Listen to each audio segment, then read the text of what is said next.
오늘 이 14장 말씀은 성령의 은사 중에서 방언의 은사와 예언의 은사에 대해서 말씀을 하고 있습니다. 먼저 방언에 대해서 생각을 해봅시다. 방언은 성령께서 주시는 귀한 은사입니다.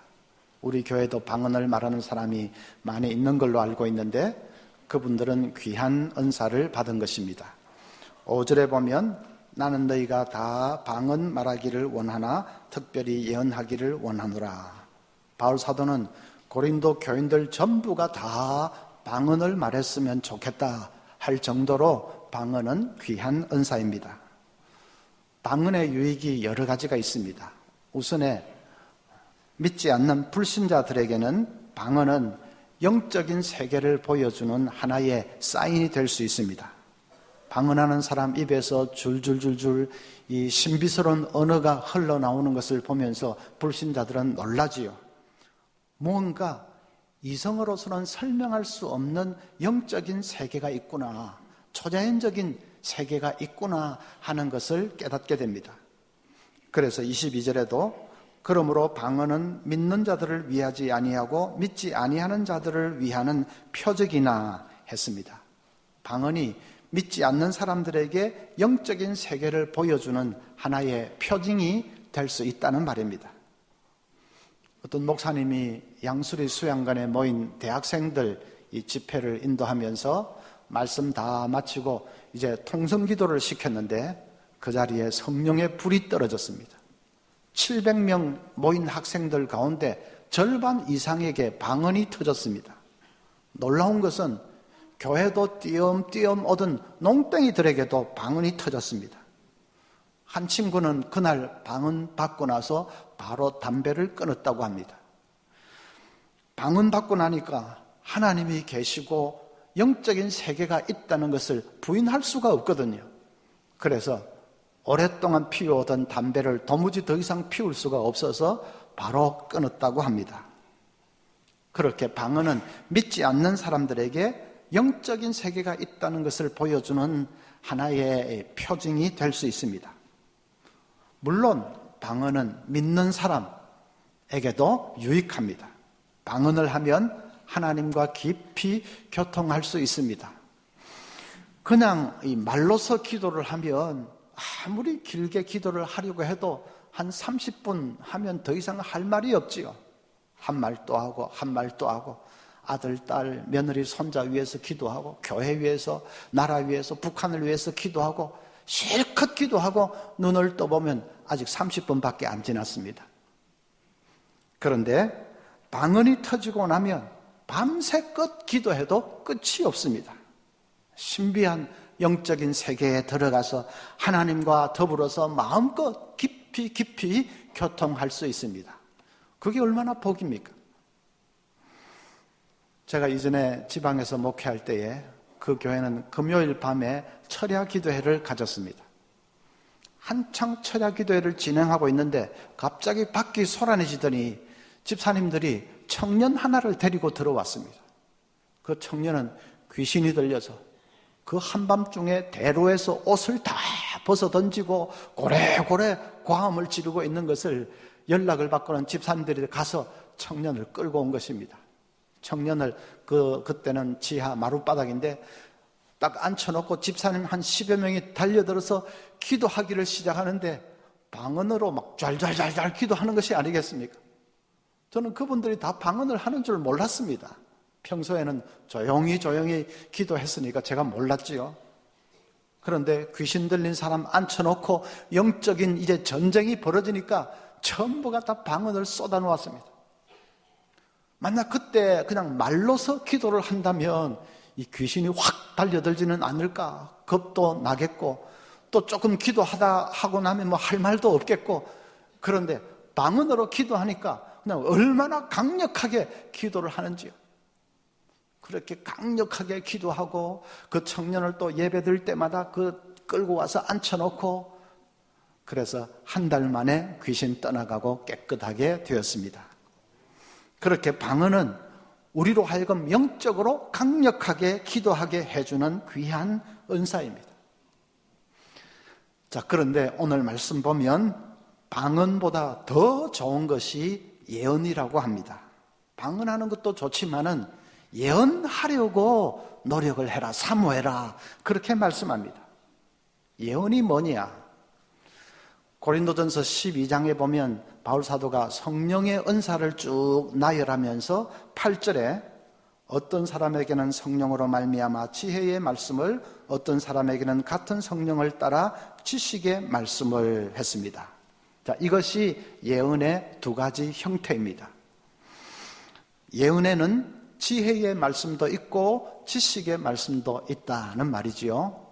예언의 은사를 받으면 지혜의 말씀을 말하기도 하고 때로는 지식의 말씀을 말하기도 합니다. 먼저 이 지혜의 말씀에 대해서 생각을 해보십시다. 지혜의 말씀이라는 것은 어떤 특별한 상황에 처해 있는 사람에게 성경 말씀을 선포하고 그것을 그 사람에게 적용시켜주는 것을 말합니다. 시련을 당했다든지 불안에 떨고 있다든지 아니면 인생의 중대한 이 선택의 기로에 서 있다든지 하는 그런 특별한 상황에 처해 있는 사람에게 하나님의 말씀을 선포하고 그 말씀으로 그 사람을 권면도 하고 위로도 하고 용기도 북돋아주고 또 하나님의 뜻을 깨닫게도 해주는 것, 그것이 지혜의 말씀입니다. 그렇게 지혜의 말씀을 말하는 것이 예언입니다. 오늘 말씀 3절에도 그러나 예언하는 자는 사람에게 말하여 덕을 세우며 권면하며 위로하는 것이요 했습니다. 우리는 보통 예언이라고 하면 무슨 미래에 일어날 일을 미리 말해주는 것, 그것을 예언이라고 생각을 하지요. 마치 점쟁이가 점을 치듯이 당신에게 앞으로 이런 일이 일어날 것입니다 하고 점쟁이가 말하듯이 그렇게 미래에 일어날 일을 미리 알려주는 것을 예언이라고 생각을 합니다. 그것도 예언이 맞습니다. 그러나 성경에 더 많이 나타나는 예언의 형태는 성경 말씀을 그 사람에게 선포하고 그것을 그 사람에게 적용시켜 주는 것입니다. 그래서 그런 예언의 대표적인 형태가 설교입니다. 척 스윈돌 목사님은 미국 달라스 신학교의 총장도 지냈고 또 아주 유명한 설교자입니다. 그분의 Insight for Living이라는 이 방송 설교 프로그램은 많은 사람들에게 감동을 안겨준 아주 좋은 설교 프로그램입니다. 한 번은 어떤 여자가 자살하려고 모텔에 투숙을 했습니다. 그 여자는 결혼 생활에 이미 서너 번 실패를 해서 마음속에 절망과 분노가 가득 차 있는 여자입니다. 밤새 호텔, 그 모텔 침대 곁에서 자기 인생을 비관하면서 자기의 비참한 삶을 탄식을 하면서 그렇게 하다가 새벽녘이 되었습니다. 아무리 생각해도 더 이상 살 이유가 없어서 가방 속에서 권총을 꺼내가지고 총구를 이 입안에 밀어넣었습니다. 그런데 바로 그 순간에 방 안에 있던 라디오 시계가 탁 켜지면서 척 스윈돌 목사의 Insight for Living 그 주제곡이 울려 퍼지기 시작합니다. 그리고 뒤이어서 스윈돌 목사의 힘찬 메시지가 들려옵니다. 아마 전에 투숙했던 사람이 그 시각이 되면 이 라디오가 자동으로 켜지도록 자동 예약을 해놓은 모양입니다. 그 여자는 방 안에 울려 퍼지는 스윈돌 목사의 메시지를 그걸 무시해버리려고 애를 썼지만은 그럴 수가 없었습니다. 마치 자석에 끌리듯이 점점 그 메시지에 끌려 들어갔습니다. 30분간의 메시지가 끝났을 때에 그 여자는 희망을 보았습니다. 예수 그리스도에게 내 인생을 맡기면 내가 이 비참한 삶을 벗어나서 새 삶을 살 수도 있겠다는 희망을 보았습니다. 그래서 권총을 집어던지고 모텔을 박차고 나왔습니다. 그리고는 바로 방송국에다가 전화를 걸어서 자기에게 방금 일어난 그 일을 알렸습니다. 아직도 내 입속에는 권총의 차가운 그 감촉이 아직도 그대로 남아있는데 내가 자살하지 않고 이렇게 살았다고 흥분해서 방송국에 전화를 걸어서 알렸다고 합니다. 그런 것이 바로 예언입니다. 척스윈돌 목사에게 그 순간에 예언이 임한 것이고 그것이 한 사람의 생명을 살려낸 것입니다. 설교자에게 예언이 임하면 청중들은 그 설교가 마치 자기 자신에게 주시는 그런 하나님의 말씀인 것처럼 생생하게 듣게 됩니다. 설교가 꼭 나를 향한 말씀인 것 같이 그렇게 생생하게 분명하게 듣게 됩니다. 교인들이 전부 저건 나에게 주시는 말씀이야 그러게 됩니다. 목사님이 내 사정을 어떻게 저렇게 잘 아시지? 내 속을 훤히 들여다보고 있나? 어떻게 저렇게 잘 아시지? 하게 됩니다. 그러니까 예언이지요. 속을 훤히 들여다보는 듯이 말씀을 전하니까 또 그렇게 들리니까 그 예언이 임한 것이죠. 저는 이 강단에 설 때마다 그 은사를 사모합니다. 이 강단에서 단순히 교리나 작구만을 설교하고 싶지는 않습니다. 단순히 윤리 도덕만을 설교하고 싶지는 않습니다. 우리 가운데 살아 역사하시는 생명의 하나님을 전하고 싶습니다. 성령의 도구가 되어서 설교를 통해서 인생을 바꾸는 강력한 메시지를 전하고 싶습니다. 그러나 그것은 내 힘으로 되는 것이 아니고 예언의 은사가 임할 때에 가능한 것이죠.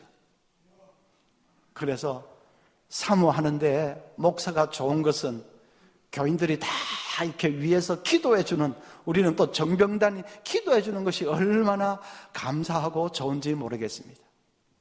목사님에게 예언의 은사를, 예언의 영을 부어주셔서 단순히 교리나 윤리 도덕을 외치는 것이 아니라 생명의 하나님 전할 수 있도록 그렇게 여러분 기도해 주시기를 바랍니다. 물론 예언의 은사는 설교자에게만 주어지는 것은 아닙니다. 평신도 여러분에게도 얼마든지 주어지는 것입니다. 불의 전차라는 영화는 이 올림픽 육상 금메달리스트인 에릭 리델의 이야기를 그린 얘기입니다. 에릭 리델은 아주 독실한 크리스찬이었습니다. 출전만 하면 금메달이 거의 유력시되는 종목인데도 그 경기가 주일날 열린다는 이유로 포기해버릴 정도로 독실한 크리스찬이었습니다. 다른 종목에서는 금메달 많이 땄으니까 그가 국민적인 영웅이 됐는데, 그래서 여기저기서 강연 요청이 쇄도했습니다. 그런데 에릭 리델은 워낙 내성적인 성격이라서 사람들 앞에 서서 말을 할 자신이 없습니다. 그래서 다 사양을 했는데, 한 번은 워낙 청년들이 열화와 같이 이렇게 요청을 하니까 얼떨결에 그냥 성락을 했는데, 그리고 나서 이제 고민에 빠졌습니다. 도무지 사람들 앞에 설 자신이 없어서 그래서 전전긍긍하고 있는데, 이튿날 아침에 편지 한 통이 날아들었습니다. 그의 누이 제니가 보낸 편지였습니다. 제니는 이사야 41장 10절 말씀을 인용하면서 몇 마디를 적어서 보냈습니다. 두려워하지 말라, 내가 너와 함께 함이라. 놀라지 말라, 나는 내 하나님이 됨이라. 내가 너를 굳세게 하리라. 참으로 너를 도와주리라. 참으로 나의 의로운 오른손으로 너를 붙들리라. 그 이사야 41장 10절 말씀을 인용하면서 몇 마디를 이렇게 적어 놓았습니다. 그런데 에릭 리델은 그 편지를 읽는 순간에 하나님께서 바로 자기에게 말씀하시는 것처럼 아주 생생하게 느꼈다고 합니다. 하나님이 곁에서 자기에게 용기를 북돋워 주시는 것이 너무나도 생생하게 느껴집니다. 그는 더 이상 주저하지 않고 담대하게 사람들 앞에 나아가서 강연을 할 수가 있었습니다. 그리고 그것이 계기가 되어서 그의 생을 더 전적으로 주님을 위해서 헌신하면서 살 수가 있었습니다. 그의 누이 제니에게 예언이 임한 것입니다. 그래서 불안에 떨고 있는 동생을 붙들어 이렇게 세운 것입니다. 그런 것을 보면 예언은 상담하고 비슷합니다. 예언이나 상담이나 둘 다 하나님의 말씀을 가지고, 말씀을 들려주면서 그 사람에게 조언과 또 위로와 용기를 준다, 그런 면에서는 비슷합니다. 그런데 둘 사이에 근본적인 차이가 있습니다. 상담은 내가 아는 지식과 경험의 범위 속에서 그냥 말해주는 것이지요. 그러나 예언은 성령님이 주시는 성령의 은사입니다. 그래서 예언이 임하면 마치 하나님이 직접 말씀하시는 것처럼 생생하게 듣게 됩니다. 하나님의 뜻을 분명하게 깨닫게 됩니다. 자기 생에 큰 전환점이 될 만큼 강력한 영향을 받게 됩니다. 언젠가 제가 지방에서 목회할 때 한 번은 이 본당을 가로질러서 가고 있는데 할머니 권사님 한 분이 여자 집사님을 앞에 앉혀놓고 도란도란 얘기하는 것을 우연히 들었습니다. 부부 생활에 대해서 뭔가 말씀을 하시는데 지나가면서 몇 마디 들었는데도 얼마나 지혜롭게 말씀을 하시는지요. 딱 정곡을 찔러가면서 또 쉽게 설명을 하면서 이렇게 말씀을 하십니다. 그 할머니 권사님은 시골에서 중학교도 제대로 나왔는지 그럴 정도입니다. 그런데 그 여자 집사님은 이화여대 출신입니다. 중졸 출신이 이대에 나온 사람을 앞에 앉혀놓고 말씀을 탁 하는데 여자 집사님 꼼짝도 못하고 듣고 있는데 얼마나 지혜로운 말씀을 하는지요. 예언이 임한 것이 분명했습니다. 여러분, 그래서 우리가 이 은사를 사모해야 됩니다. 1절 보십시오. 사랑을 추구하며 신령한 것을 사모하되 특별히 예언을 하려고 하라 했습니다. 19절에는 그러나 교회에서 네가 남을 가르치기 위하여 깨달은 마음으로 5마디 말을 하는 것이, 그 말은 예언을 하는 것이, 5마디 예언을 하는 것이 그 말입니다. 1만 마디 방언으로 말하는 것보다 나으니라. 그래서 예언의 은사를 사모해야 됩니다. 여러분, 별로 이때까지 사모하지 않으셨죠? 그런 것이 있는지도 잘 모르고 지내셨죠? 오늘 말씀에서 우리가 분명히 배웠습니다. 목사도 또 평신도도 집사도 다 이 은사를 사모해야 됩니다. 그래서 단순히 그냥 내 지식으로만 얘기하는 것이 아니라 성령의 그 도우심으로, 성령께서 예언의 은사를 주심으로 두려워하고 불안에 떨고 위기를 만난 교인들을, 연약한 교인들을 붙들어주고 말씀으로 일으켜 세워줄 수 있어야 됩니다. 그것이 영적인 교제가 충만한 것이고 그것이 성령 충만한 신령한 교회의 모습 아니겠습니까? 또 한 가지 예언은 지식의 말씀을 말하는 것입니다. 지식의 말씀이라는 것이 뭐냐? 자신이 전혀 알지 못하는 상황에 대해서 성령의 어떤 초자연적인 계시를 받아서 말하는 것입니다. 예를 들면 요한복음 4장에 보면 예수님께서 수가성에서 한 여자를 만났는데 네가 남편이 5이 있었다, 그렇게 말하지요. 그러니까 여자가 기절초풍을 하면서 이제 보니 선지자로소이다 하고 그냥 탐복을 합니다.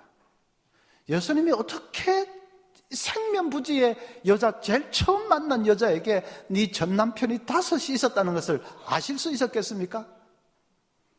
그 순간에 예수님에게 예언의 은사가 주어진 것이고 그래서 그 지식의 말씀을 한 것입니다.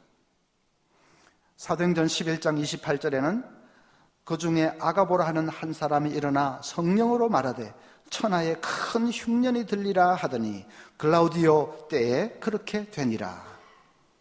아가보도 장차 세상에 큰 흉년이 들 것이다 했는데 그대로 되었습니다.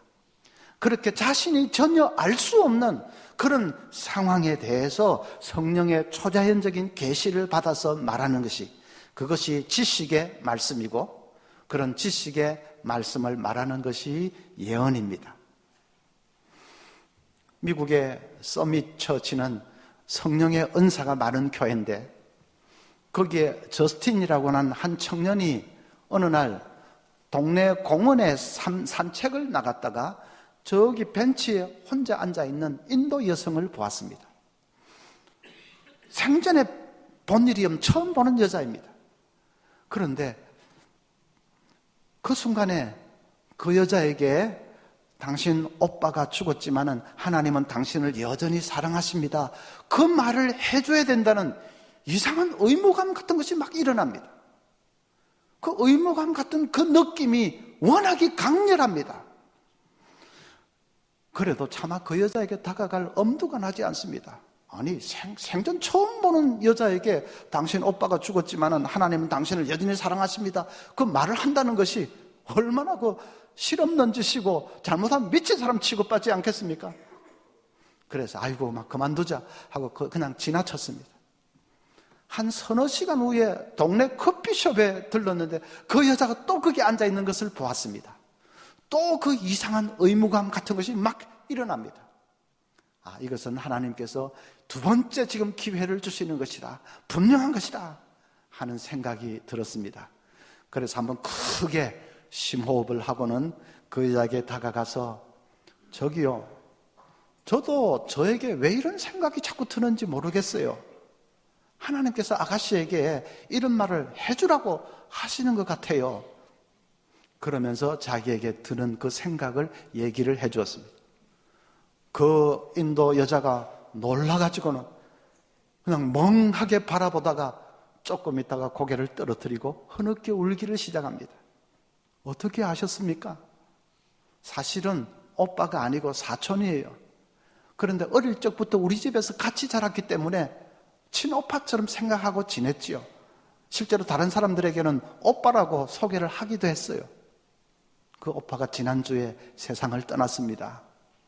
그러면서 막 흐느껴 우는 것입니다. 그 여자는 힌두교도였고 인도에 가족이 있고 자기 혼자 미국에 온 지 얼마 되지 않는, 몇 주 되지 않는 그런 여자였습니다. 저스틴이 하나님께서 당신을 향한 무슨 그런 계획이 있어서 저에게 지금 이런 말을 하라고 알려주신 것 같습니다. 그런 얘기를 했습니다. 그 여자는 그것이 계기가 되어서 예수 그리스도를 구주로 영접했고 구원을 받았습니다. 여러분 놀랍지 않습니까? 어떻게 생전 처음 만나는 여자에게 당신 오빠가 죽었다 그런 생각이 드는 것일까요? 성령께서 예언의 은사를 주신 것입니다. 그 은사를 주시면 우리도 얼마든지 그런 예언을 할 수 있습니다. 우리에게도 똑같은 성령님이 계신데 성령께서 만약에 그 은사를 주신다면 우리도 얼마든지 예언할 수 있는 것이죠. 물론 이것 하나는 분명하게 해야 됩니다. 예언을 성경과 같은 수준에 두면 안 됩니다. 우리가 하는 예언을 성경과 같은 수준에 같은 급으로 그렇게 생각하면 안 됩니다. 성경은 1.1핵도 오류가 없습니다. 그것은 사도와 선지자라고 하는 특별한 사람들이 하나님의 특별한 계시를 받아서 기록한 책이기 때문에 성경에는 1.1핵도 오류가 없고 정확합니다. 그러나 우리가 예언의 은사를 받아서 하는 그 예언은 세부 사항에 들어가면 정확하지 못할 수도 있습니다. 사도행전 21장에 보면 아가보라는 사람이 성령 충만해서 예언을 하는데 사도 바울이 예루살렘에 가면 유대인들에게 체포당해서 그래서 이방인들에게 넘겨질 것이다 그렇게 예언을 합니다. 그런데 우리가 성경을 보면 실제로 바울 사도는 유대인들에게 체포를 당한 것이 아니라 로마인들에게 체포를 당했습니다. 예언의 세부 사항은 정확하지 못한 점이 있었습니다. 그래도 큰 그림으로 보면 그 놀라운 예언이었습니다. 바울 사도는 예루살렘에 갔고 정말로 체포당했습니다. 놀라운 거죠. 아가보는 사도는 아니었기 때문에 예언의 세부 사항에는 정확하지 못한 면이 있을 수도 있었지만은 그러나 그렇게 예언할 수 있다는 것이 얼마나 놀라운 일입니까? 아까 그 인도 여성 그 얘기도 저스틴은 오빠가 죽었다고 했지만은 실제로 죽은 것은 사촌이었습니다. 세부 사항에서는 부정확한 점이 있었습니다. 그래서 그런 예언은 가치가 없습니까? 아닙니다. 큰 그림에서는 정확했습니다. 하여튼 그 가까운 사람이 사촌 그 오빠가 죽었습니다. 그건 분명히 예언의 은사가 임한 것이었고 그리고 그 예언으로 인해서 한 여자의 생을 완전히 바꾸어 놓기에 충분한 것이었습니다. 예언은 성령께서 주시는 귀한 은사지만은 근데 문제는 그것을 잘못 악용하는 사람들이 종종 있다는 것입니다. 미국의 TV 이 전도자들 가운데 그런 사람들이 종종 있습니다. TV에 나와서 이 방송 설교를 하면서 성령께서 큰 선교 센터를 지으라는 음성을 내게 들려주셨습니다 하고 헌금하라고 대대적으로 홍보를 합니다.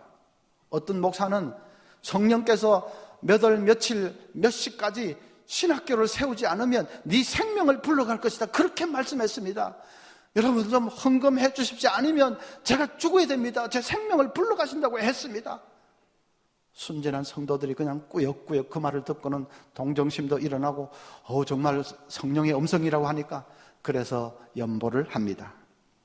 그러나 그런 예언이라는 것, 성령의 음성이라는 것은 10중 8구 모금을 하기 위한 그냥 지어낸 말들에 불과할 때가 많습니다. 사기지요. 그래서 예언을 잘 분별할 수 있어야 됩니다. 분별하는 것이 중요합니다. 분별할 수 있는 잣대는 이런 것입니다. 첫째는 그 예언이 성경 말씀과 일치하는가 그걸 잘 살펴야 됩니다. 만약에 어떤 사람이 성령의 음성을 들었다고 하면서 당신은 이혼하는 것이 좋겠습니다. 그러면 여러분 어떻겠습니까? 성경에는 분명히 이혼하면 안 된다고 했습니다. 배우자가 간음을 했다든지 아니면 종교가 달라서 도무지 같이 못 산다 하는 그런 경우를 제외하고는 어떤 이유로도 이혼하면 안 된다고 했습니다. 그런데 자기 성령의 음성을 들었다고 하면서 예언을 하겠다고 하면서 당신은 이혼하는 것이 좋겠습니다 한다면 그 예언이라는 것은 엉터리죠. 어떤 예언도 성경과 일치하지 않는 것은 엉터리입니다. 둘째는 예언의 목적이 복음을 전파하고 교회를 세우기 위한 것이어야 합니다. 하나님의 영광을 위한 것이어야 합니다. 그게 아니고 무슨 자기의 사리사욕을 위한 것이라면 그런 예언은 다 엉터리입니다. 아까 그 TV 전도자들처럼 그냥 복음을 위한 수단으로 그렇게 한다면 그건 예언이 아니라 사기극일 뿐입니다. 셋째가 중요한데 셋째는 교회의 인정이 있어야 합니다.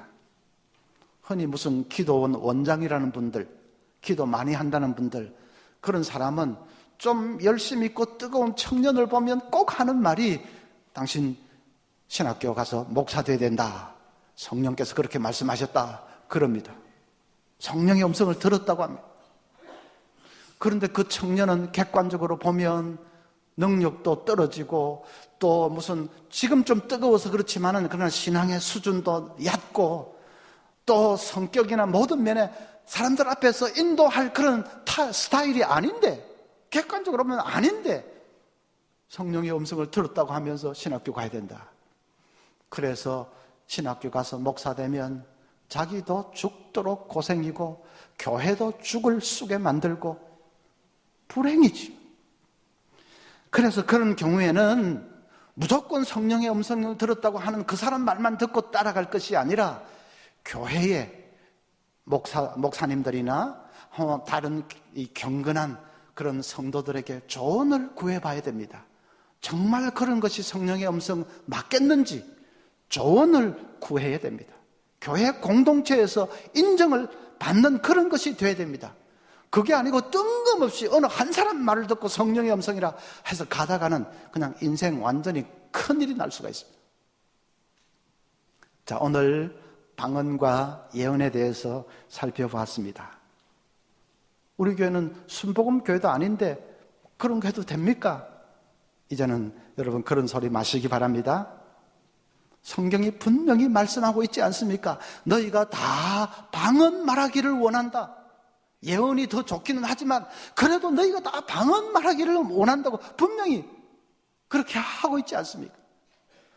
우리가 방언의 은사를 받아서 강력하게 기도할 수 있는 그런 기도의 용사들이 되면 얼마나 그게 복입니까?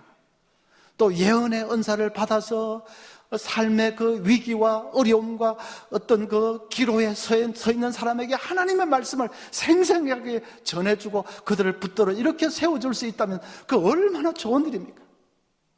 설교자에게도 그 은사가 임해야 되고 또 우리 모든 집사님들에게도 그 은사가 임해야 됩니다.